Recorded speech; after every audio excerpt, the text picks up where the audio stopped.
चारही चाका के मोटरवा बैठी ससुर जी। चारही चाका के मोटरवा बैठी ससुर जी। पेनी हाली हाली धोतिया पियरिया अरघिया के बेर भई। पेनी हाली हाली धोतिया पियरिया अरघिया के बेर भई।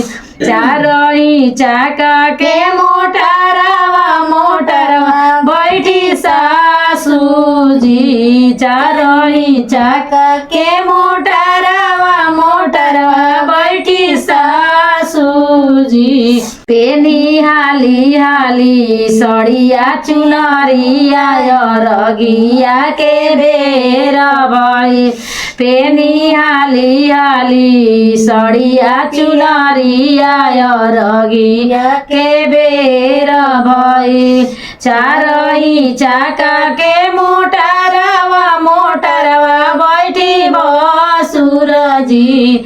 चारही चाका के मोटरवा बैठी भसुर जी। पेनी हाली हाली धोतिया पियरिया अरघिया के बेर भइल। पेनी हाली हाली धोतिया पियरिया अरघिया के बेर भइल।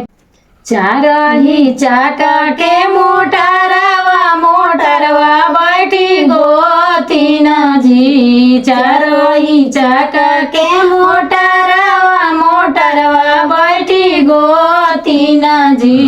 ए गोतिन हाली हाली पेहिना चुनरिया अरघिया के बेर भइल। गोतिन हाली हाली पेहिना लहंगा अरघिया के बेर भइल।